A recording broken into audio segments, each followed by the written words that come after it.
Good news, you're here just in time. Here's another Laneway Talks.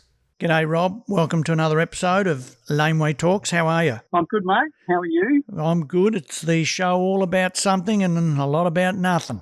I like that. Yeah, so anyway, right, I got a few beefs this week. I'm going to start off today, Rob, with Universal pulls the plug on TikTok, as you've read, yeah?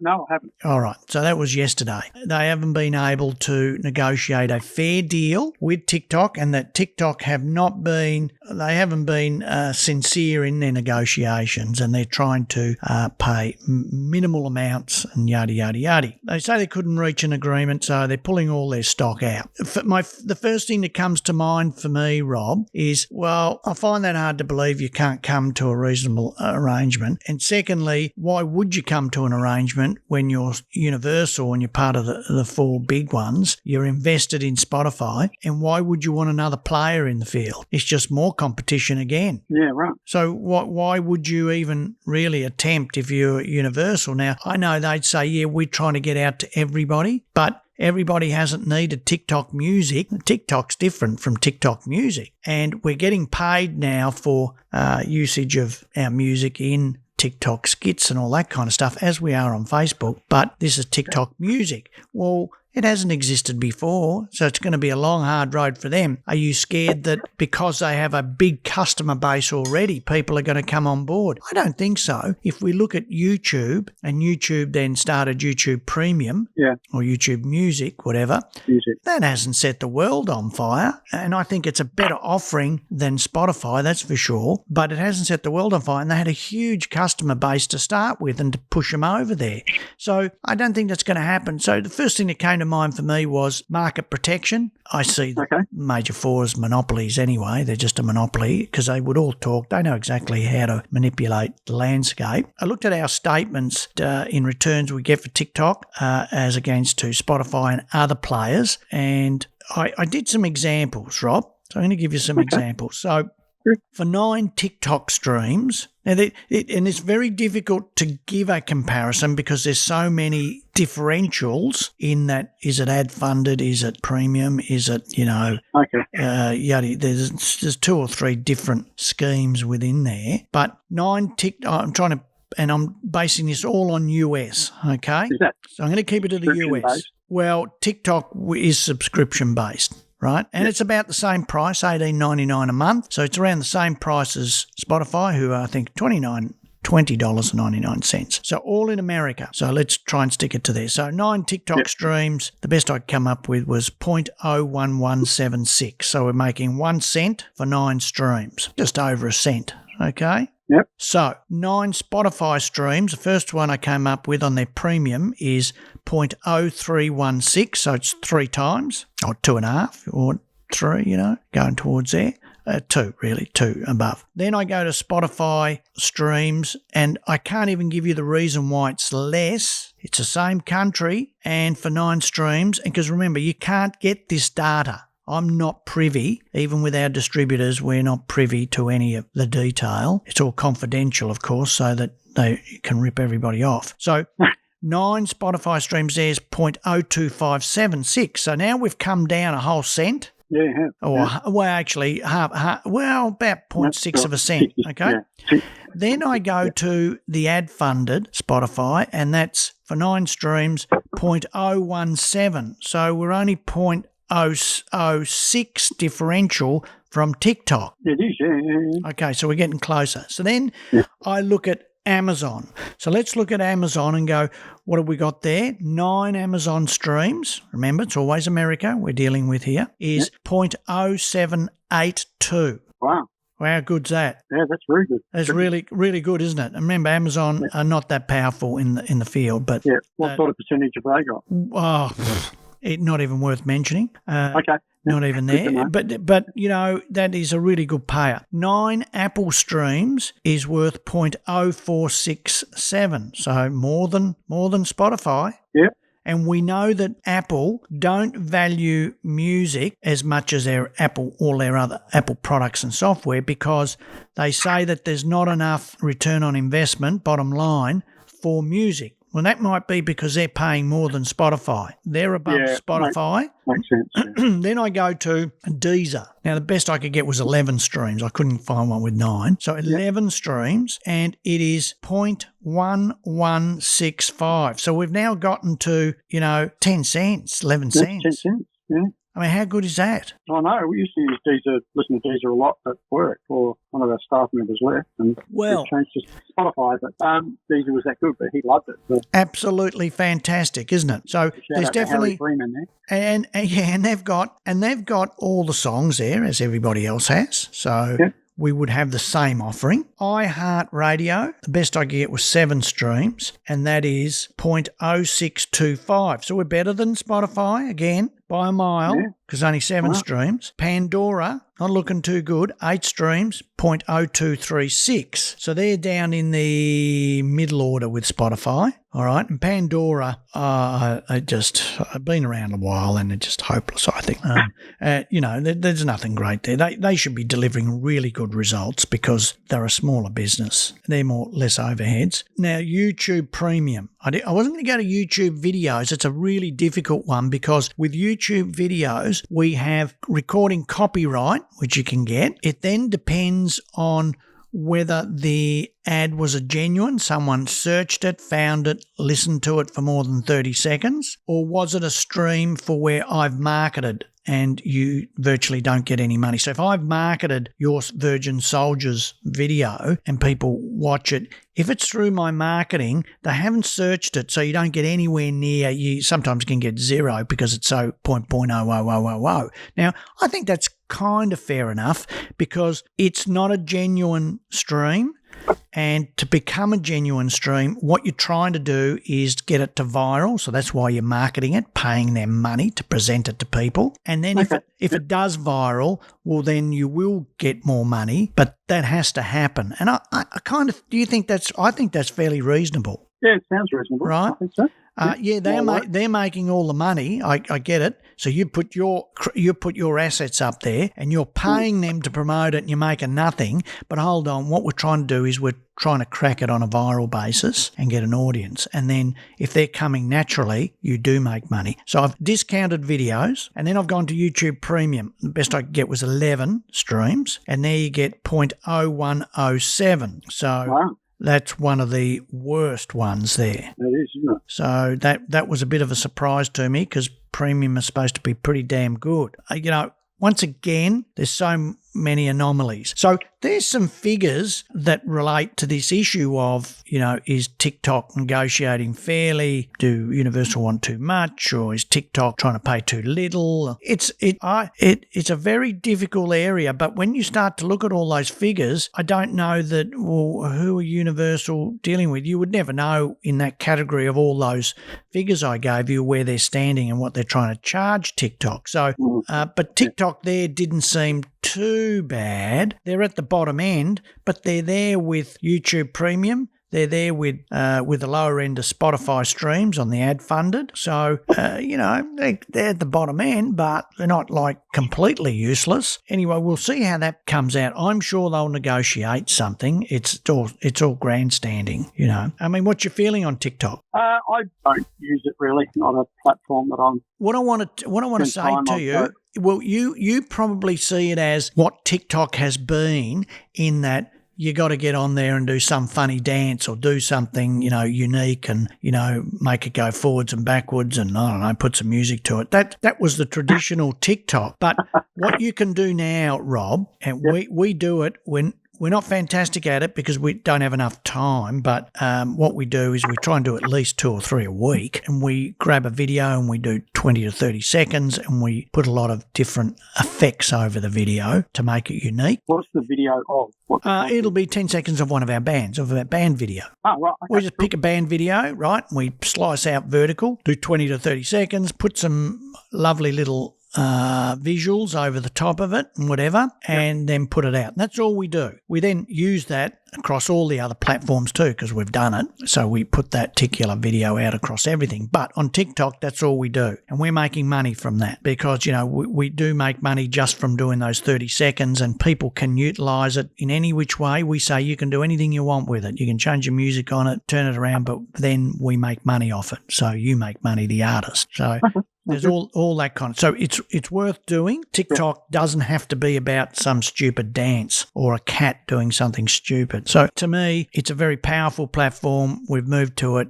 And as I said, we're doing 2 to 3 posts a week. We should do one every day, but there's a limit to what we can do. There's so many platforms that we have to do a post across. Oh man, sometimes it gets you down because, it's day in, day out, Rob. I know. I do that, but just as far as 4 hours, 3 hours, lots of editing video and for your drumming site, right?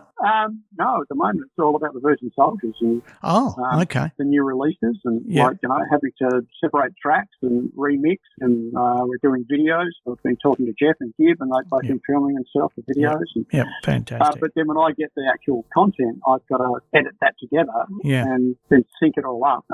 So you imagine that's a 3 to 4 hour job. So I've been doing that for years, though. You're talking to me about that. You imagine doing that 100-fold times, 100 acts, and trying to pick out stuff. I could be doing it for 12 hours a day, non-stop. Absolutely, I understand that. It's hard. It's hard yakka, isn't it? It is, yeah. That's a thankless task too, I think. I think too, I don't want to go down the path of, we're older and we've more wiser and we're got, we know. But I find it very difficult to find people in their early 20s to be able to sustain that constant do it, get it out and do it. We just haven't been able to find people that can stay on it. They don't have the concentration. It's terrible, Rob, and it's a generational thing. I don't want to sound like, we know better, because I don't think we know better. But I think you and me, if we would say that was your job, you could do it. You just go, I've got to do it every day. I've got to do that day in, day out, and I have to deliver on time. Yeah, but maybe you could look at it like this.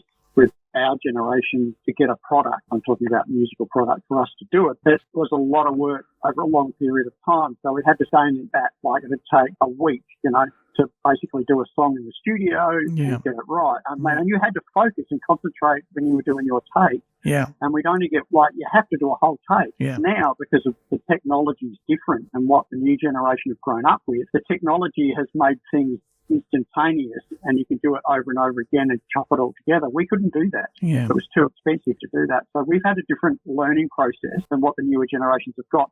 But there's also studies that I've read that have been done about the quicker response times, or the quicker that you have to chop and change. And we've been programmed like that with television ads to social media to YouTube. There's all these chops and changes, and the brain configures to that. And that's why I think the newer generations can't concentrate on long periods of time, because they're programmed not to be able to do that because of the technology that they're exposed to. Well, there's so many things happening in their lives that, if what you just said is true, when we were growing up, there was less to occupy your mind, so you focused more on less things, whereas now they've got a million things they could focus on all day. There's so much, and they're all on their phones with whatever they are. And that's the trap. We had to have a discipline to be able to focus. We had a lot of different choices, probably not as many, but there still was a lot. But you got taught to focus on one thing and complete. Well, hold on. I need to crack a joke, buddy. Yeah, what did you have to do? Well, you could be listening to your music, because we all did that. In our, you and me, because we love music. So you would play music as much as you could. You get on your push bike and go for a ride. You go to your mate's place and sit down and talk. Well, because there was, as we know, no social media, no phones. You'd go out into the city, look at some import stores. Focus that in. That's very little compared to what they are doing today. Yeah, but I'd go over to mates' places and we've been pulling guitars and amplifiers apart, putting them back together, and we'd be listening to songs and jamming. I mean, that's pretty much what I did. Yeah. And if I wasn't doing that, I'd be down the coast having a wave, but listening to music and, Yeah. So there was always lots of choice. I think it's very different times, and the ability to apply yourself consistently is a hard trait to find in the younger generation at the moment. Of course, we have all the political, not instability, all the political furor that goes over, whether it be The Voice or whether it be wars overseas, or then occupy their minds even more. I mean, we had those kind of things happening in our day, but I don't know about you, but I was never as vocal or as involved. It was about getting ahead, and those things bubbled away. I mean, we all felt for the Aboriginal people, and there was, a lot of bands that supported that, like Goanna, and various other bands, whether it be Midnight Oil. But I didn't think we were as vocal. There were a lot of, protests or, festivals. There was a lot of stuff going on at the Sydney Night Music Bowl festivals, but it was all, I know it sounds terrible, it was all in love and peace. There was never really any trouble or anger. It was all, let's try and make it happen. Yeah, but the difference was that was post-war. That was post-World War II, and it was Vietnam. And I think our generation took a breath where our parents' generation had to go through the trauma of the Second World War. Yeah. And I remember, their friends in that social group that used to come over and play music at our house quite often. They were terrified of being conscripted to go to Vietnam. And my guitar player's father was in Special Forces in Vietnam, and he did like 3 or 4 tours. And we had that constant reminder that war was there, and we'd lost a lot of family in the Second World War as well. And I'd seen the boys come back from Vietnam, and we saw all that. So there had to be a relaxation side of that. I don't know the reality of all that now. Is it very surreal the way that we're affected by that? Depends. I've played at a lot of army shows. I've seen the boys before they go to Afghanistan. Completely different mindset. If you do gigs like that or have anything to do with the armed forces. No. Never seen it. It's a very, very different world. I played in 1027 Battalion in the pipe band, and I tutored down there. So I've been around that mindset. Yeah. Very different. Well, someone just recently said to me, we should have conscription again. I nearly burst out laughing. Could you see any young people accepting conscription today? Yeah, there's a few conversations around that. I think with the way human rights are now, they couldn't. But I remember going to Italy, and one of the young lads that was with us when we were going to the drum factories of La Soprano and the cymbal factory review kit, he was terrified because he would just turn 18. And when we got off the plane in Rome, there's guards standing there with guns checking people's passports, and he was terrified that they'd find out he was of Italian birth, and they would conscript him straight away. Yeah, I have heard of that. That's quite common in Italy. They used to hold you back for conscription. Knowing that Italy is a nothing country, I'm Italian myself, is a nothing country in a sense, but they... Can you qualify that? Well, I qualify that in saying, it's a very poor country, and it's amazing how they build cars and motorbikes and certain other things, and they're very good in certain areas, but they're not a rich country. And, like we have regional areas here, but they're still very, very modern regional areas, whereas you go up to the mountains there where my parents came from and all that, and it's up in the mountains. It's, there's no real technology and stuff like that. Was that Tuscany or that area? Or? Oh, it's in Calabria and whatever. And so,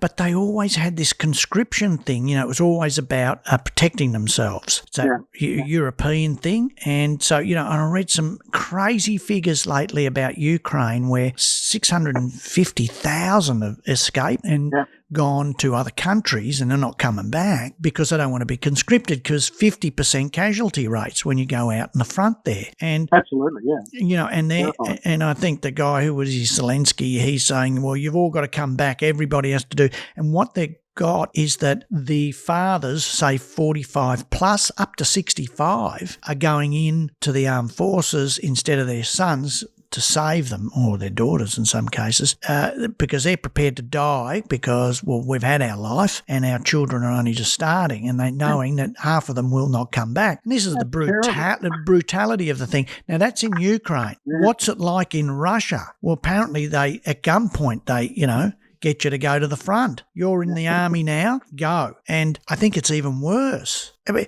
it's a kind of insanity, isn't it? Absolute insanity. 2024, people, wake up.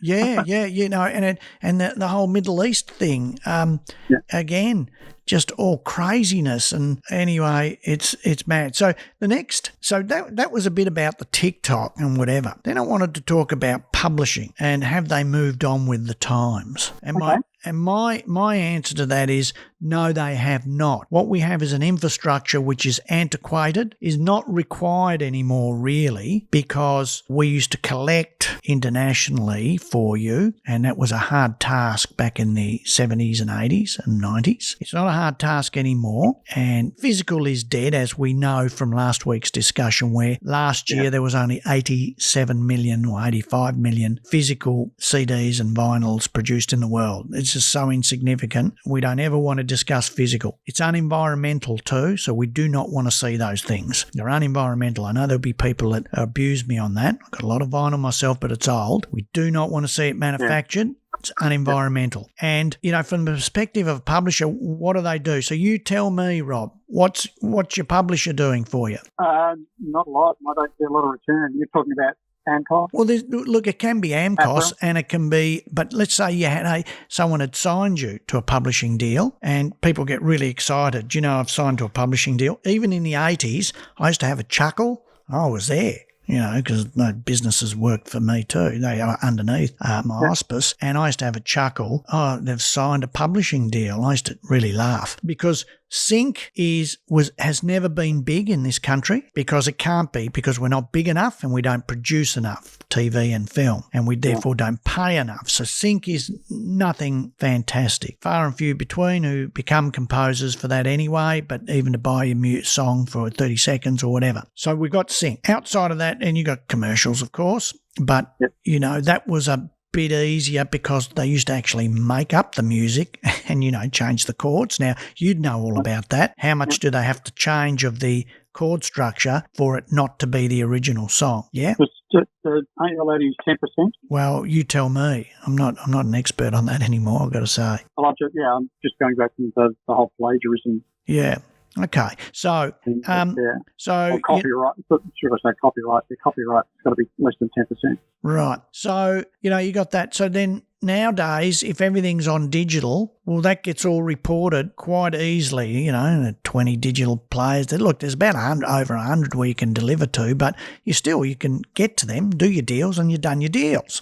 And you claim your publishing, or else you don't give them the songs. So I'm not sure why you have and then they say, well, we'll go out, we'll get you sync. Well, there's sync companies are developing now, Rob. So that's what they do. So you submit your songs and they punt them around for you. So you do that as Rob. You're not signed to any publisher. You put them in there and they'll punt them around. If they come up with anything, they'll say to you, look, we can sell that for $500. Did you want it? I'm not sure what the publisher does. And for the other title of A&R in publishing, well, I got to go off and have a belly laugh. I'll just put the microphone off. A&Ring in publishing. I'm just belly laughing. I need to know what they do. They tell you that they can pick a hit. I don't know about that. And I used to always say, well, don't we have to go out? Why did you sign the artist for if you're not going out to really promote the artist and try and get them a record deal? That's not our job. That's their manager's job. Well, why did you sign them to a publishing deal? What are you going to do? Well, we might be able to sell their songs to Taylor Swift to, sing. Oh, mate, that's a 1 in a trillion.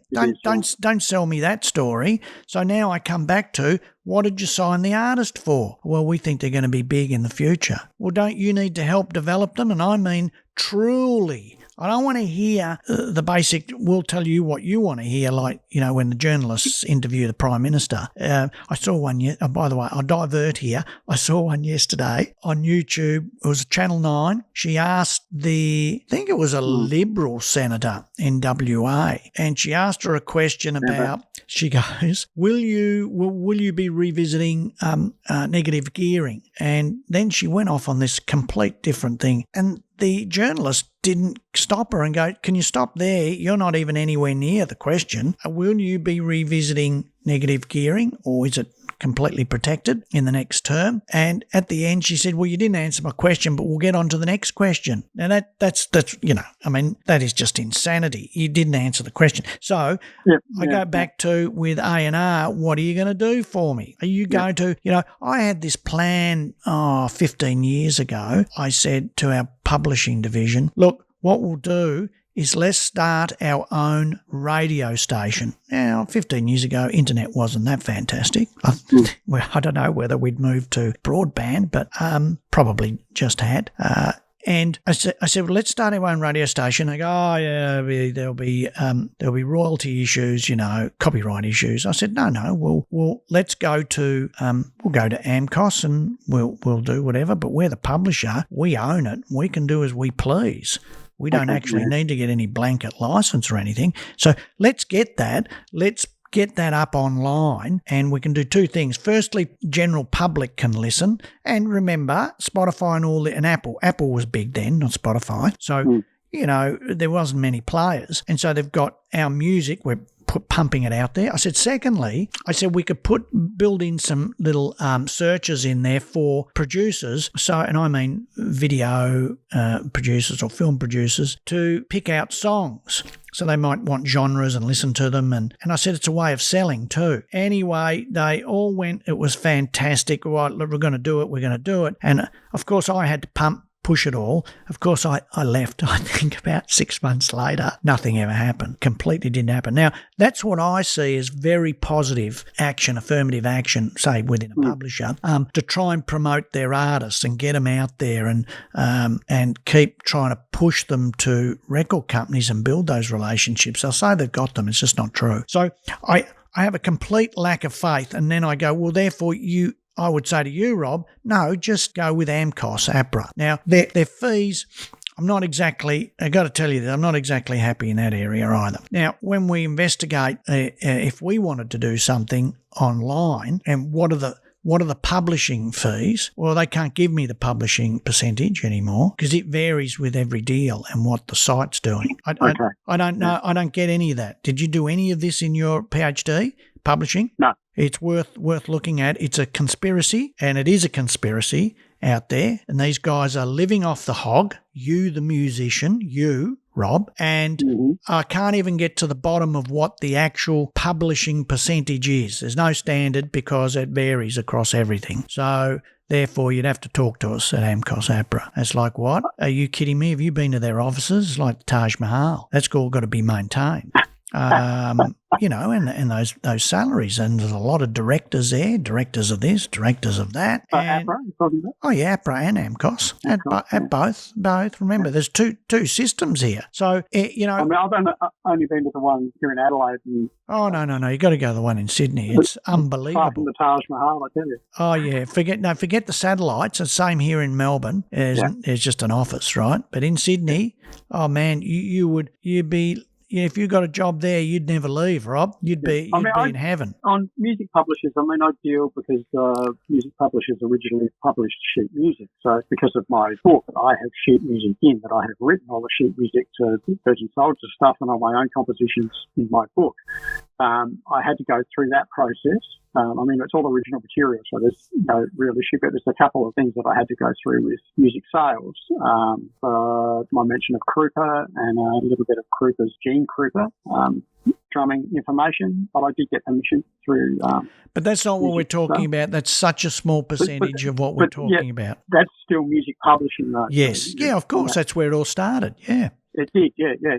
So that's my mindset when it comes to publishing, from being a composer, a transcriber, and a musician. That's where I was on with original music. But, my book's been published as well. So, is that book publishing is different to music publishing. But we've got to be careful. It's such a small percentage. We're here talking to the music creators, all these young people out there who are writing new songs, and they get dwarfed, or they get suckered into the whole publishing game. And it's, what's publishing worth? I reckon their administration should be worth 2.5%. And they should put in a whole heap of AI generated and computer programmed programs that capture all the data, analyse it, distribute it, and away we go.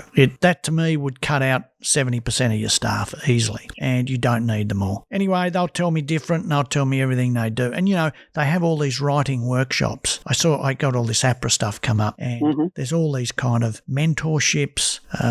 We're funding this, we're funding that, and, I don't see any value in those things because you've got to be so hungry that if you've got to apply for all that stuff, you're not creating. And I don't know if you've ever had to claim for government funding within these creative arts areas. Oh, I'm doing it at the moment. Oh, God.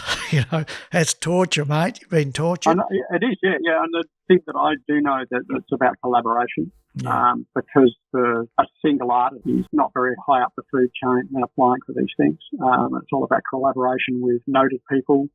It's so political. I've had these conversations over the past 6-8 weeks since I've completed my PhD with supervisors, professors, and that sort of hierarchy at the university. And it is. It's about collaboration and getting published, getting journal published. But there's a whole process that I'm going through at the moment, which is grueling. And very time consuming. Absolutely. And at this stage, it's hard work. I understand that from the level that I'm at. Yeah, it's and so they do a lot of this stuff, have their workshops and all this stuff. And it's like workshops, mate, get down and you're either talented and you can write, start writing, try and get some gigs, you've got to do some busking, you've got to do your social media, you've got to do all these things. That's what's important. Doing workshops and all that kind of jazz, it's a feel-good exercise. Costs money, and people are on big money in there to run these things. I just don't see the value in them. I think that... It's a learning process, though. There is a learning outcome that I think people that attend that, they learn something from it, and I think that's the justification for doing those workshops.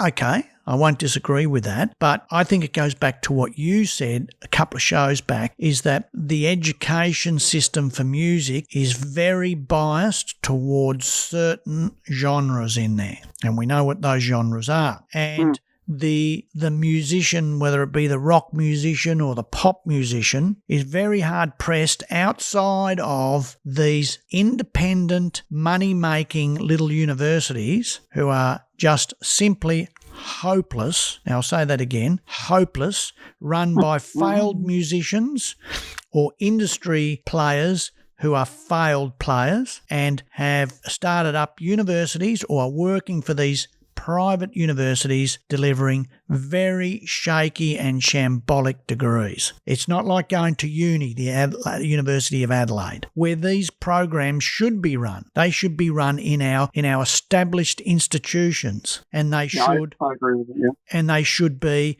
developing creativity within contemporary music. If you want to have your classical and your ballet and all these things, well, you can have a department that does that, but there's got to be one that does a degree in pop music or rock music or contemporary music. Yeah. But again, we've got... The University of Adelaide does that. Because I tell you could never do it here at La Trobe. I don't know what they do now, of course. But the University of Melbourne, the Victoria College of the Arts...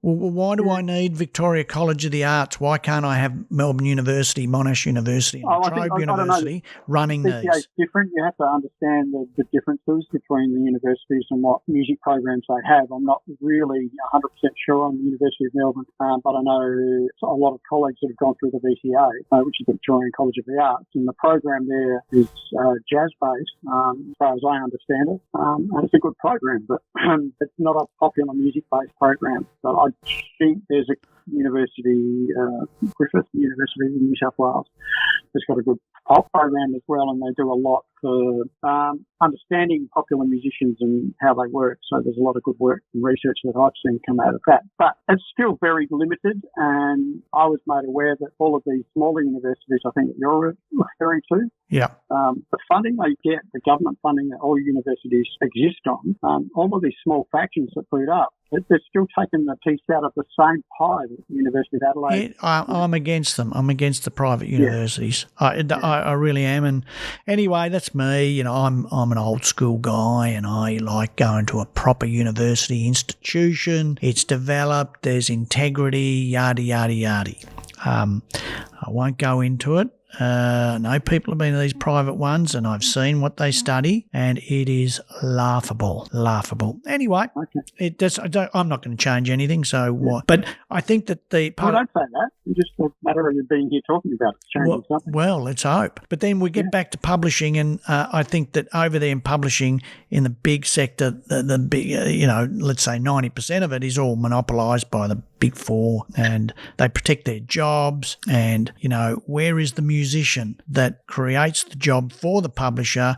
Oh, there again, they're at the bottom of the bucket. They're at the bottom of the bucket. They can tell me they're not, but they are. I can tell you on crazy deals where I've gone, well, can we license this thing? And I don't know, I'll just use a figure and say, we'll give you $1,000. We want it for 12 months or whatever, and yada, yada, yada. And you're earning $240 a year for that artist, so they're never going to recoup for the next 10 years. So that's a really good deal. And they go, no, we can't do it that way. You'll have to go and, I don't know, see AMCOS, APRA, and you have to do this and do that. And I think, but you're already collecting the original. This is on top. You're not thinking outside of the square. You're thinking like it's always been, and that's how they think. And then they go, no. So what we've got again is this, we're the independent publishers, then we've got AMCOS, APRA, and they're back to what was the way for the last 30 years.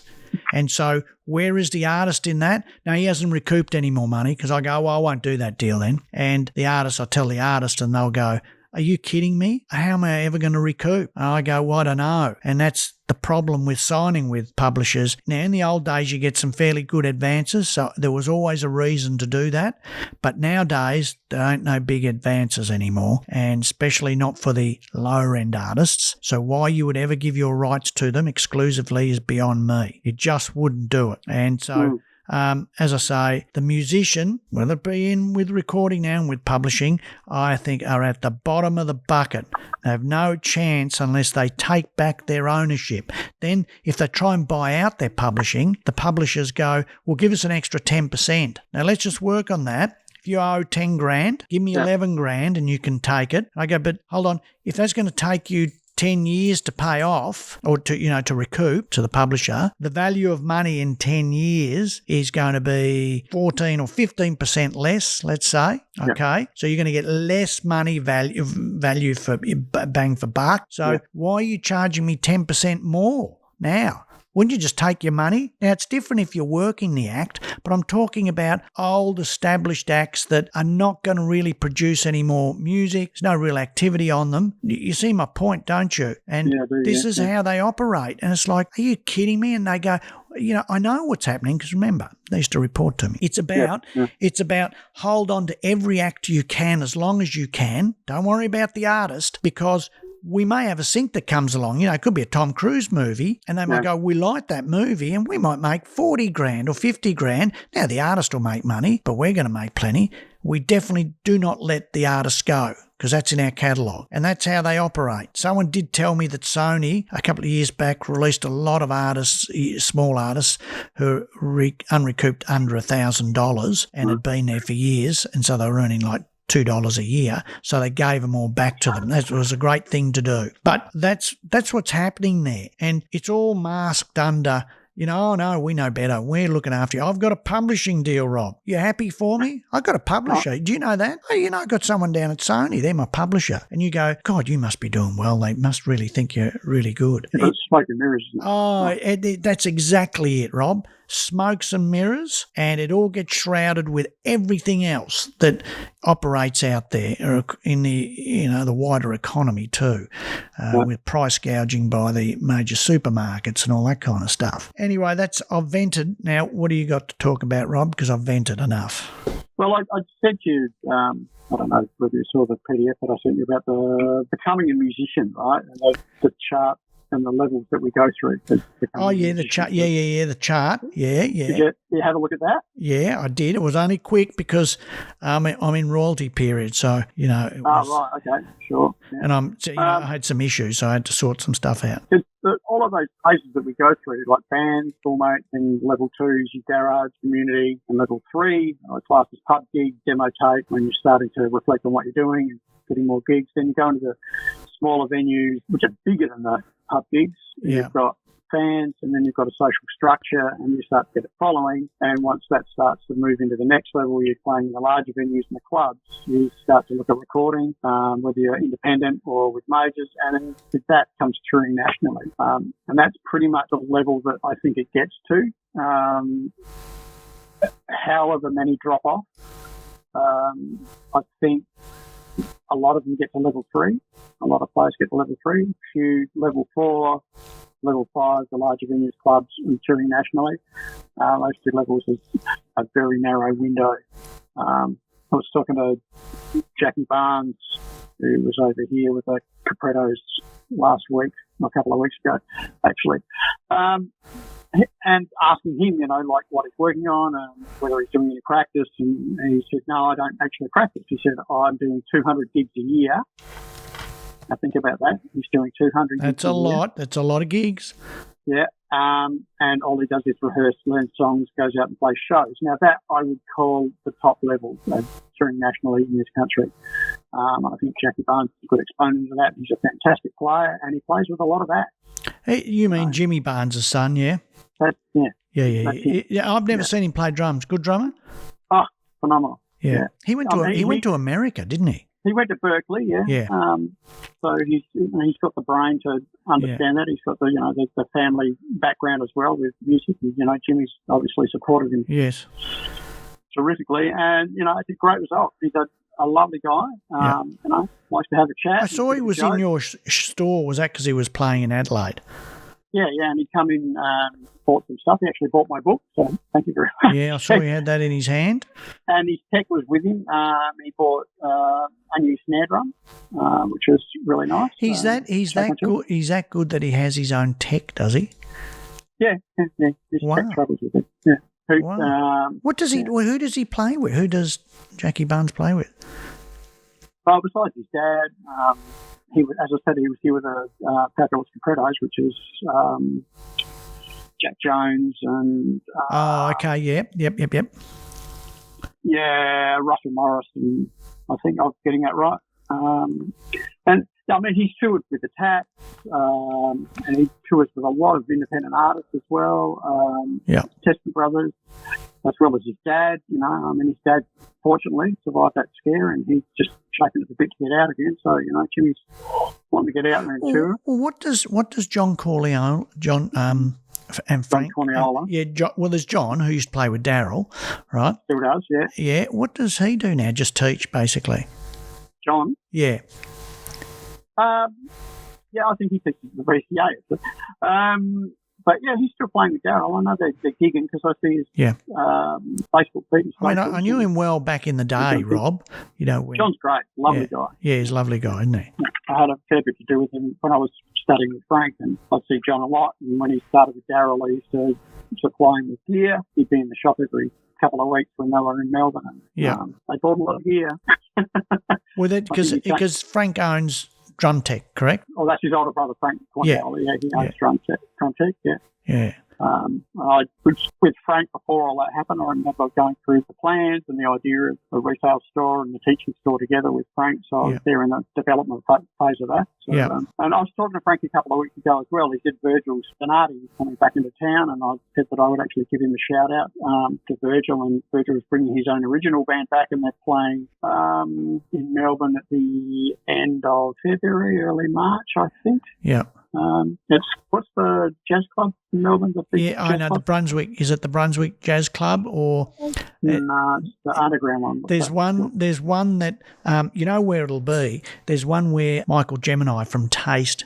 He had the jazz club in CBD, and then he sold it because he sold the building, so he got a fortune. And then he moved it out to Coburg or Brunswick or somewhere. I'll bet you it's at his club. Oh, yeah. I wish I could remember. I can't remember it now, and I can't use my phone to find out what the fee is. But, yeah, I mean, so Virgil will be back in town. That'll be interesting to go and see what he's up to. But, yeah, the major players. But going back to your chart and whatever. So, touring nationally. Yeah. Yeah. So, as I said, there's different levels. I'm not sure what levels a lot of the listeners are at. A lot of musicians that are out playing today. do we even get past the smaller venues vibe with getting our product out there. I see Mike Rudd is out there. He's a major musician in this country, and he's out playing the smaller clubs still. We did do bigger venues with him when I did shows for him, but I did it as a favour. When we started, I think I've told you, he started Laneway, really. He was our first act. And I said to him, well, and he said to me that he was just playing beer gardens and, how depressing it could be. People didn't even shut up, just talking. And I said, well, look, I'll help you. We'll do some shows and we'll get you back. It's going to take 12 months and I have to pick the set list. Anyway, Mike just looked at me and I don't think he was too happy about that. But because I know that musicians will pick their own egotistical songs, and they're not what the audience want to listen to.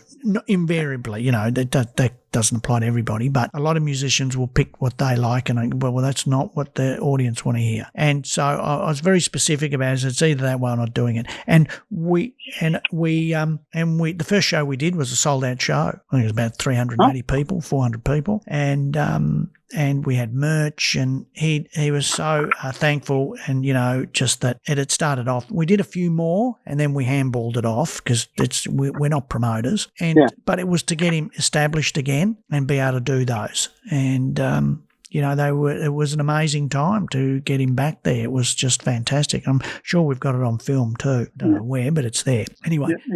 He's still playing great. Oh, absolutely.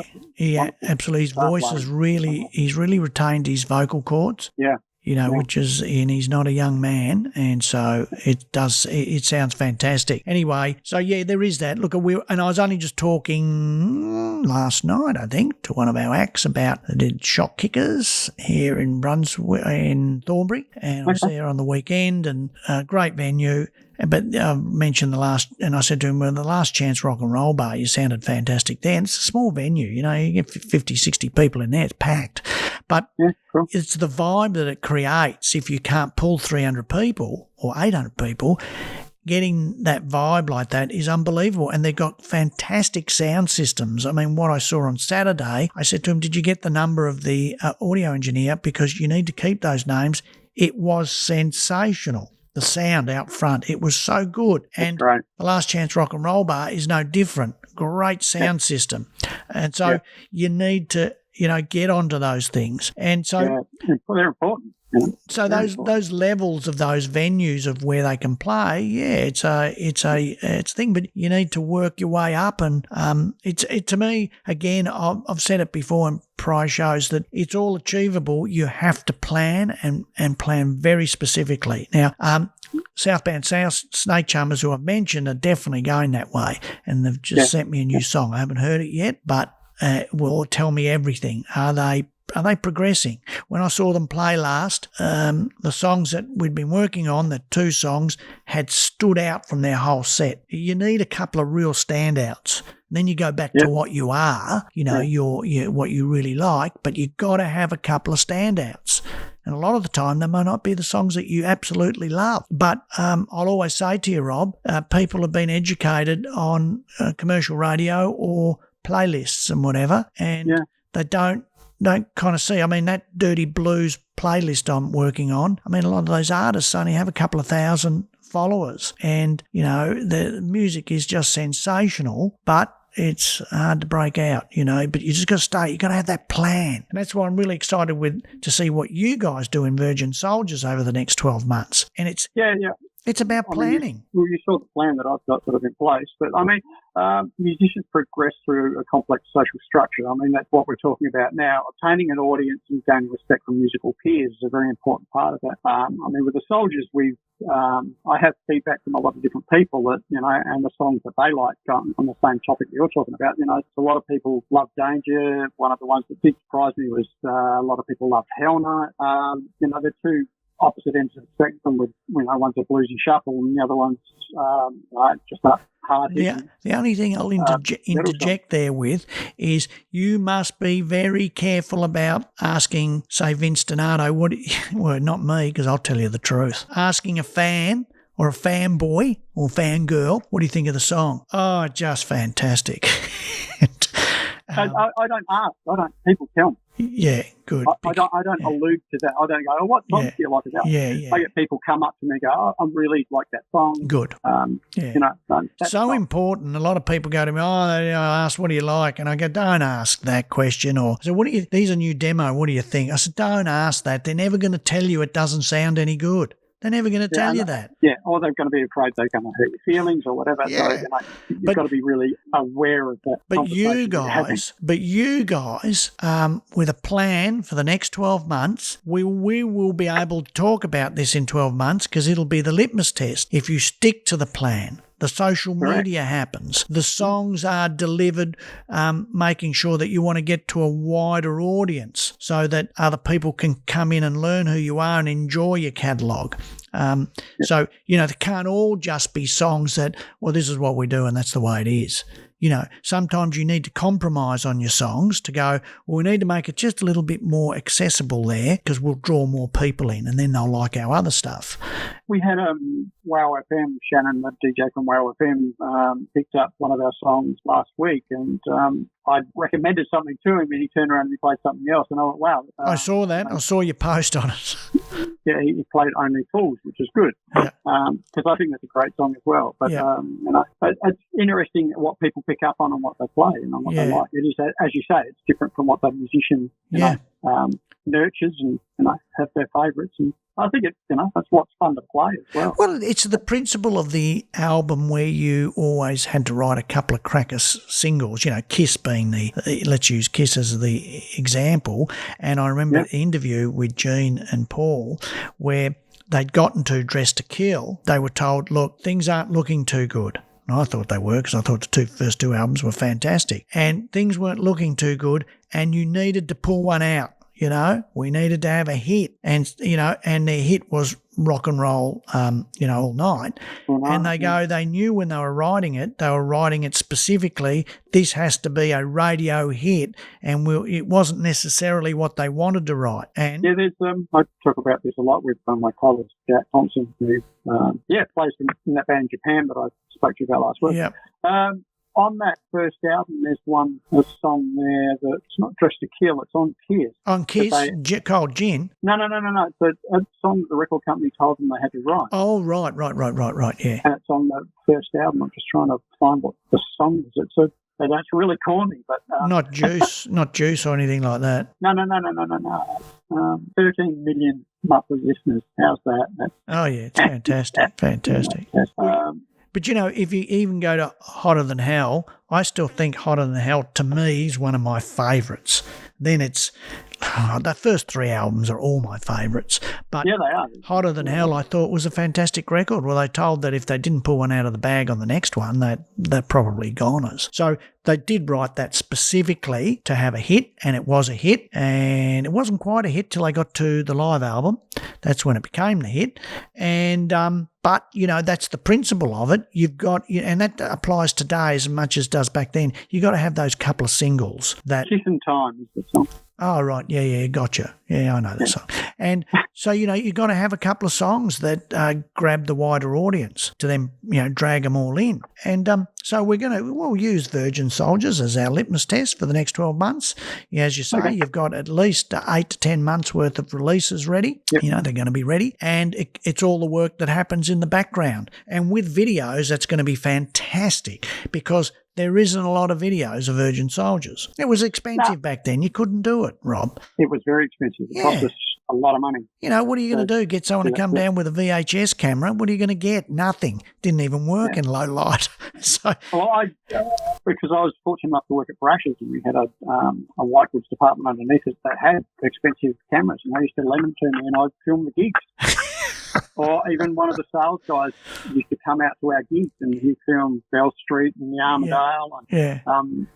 It was a hard ask. There wasn't a lot around. So it was so difficult. Cameras were expensive. To make a video was near impossible. You could forget that. It cost you a fortune. And you couldn't get a feed out of the desk to go into the camera because the cameras weren't set up.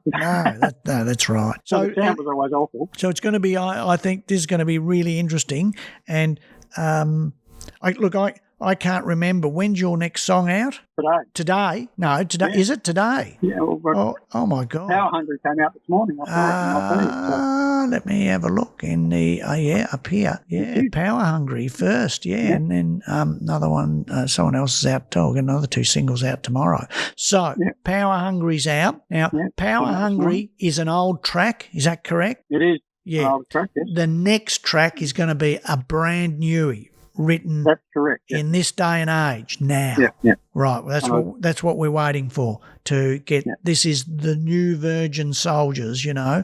Fantastic. All right. Well, okay. Well, I think we've covered a lot. We've gone an hour. We're supposed to finish in 45 minutes. We never do that. Well, until next week, what I'll do is I better go and listen to Power Hungry, eh? Do it, yeah. We're the last of the pack. We're the last to survive. All right, mate. The lyrics, you can read along with them. Talk to you next week. See you later. All right. Cheers, Ben. Thanks, buddy. Bye. Take care. Bye-bye. And there it is, another Laneway Talks.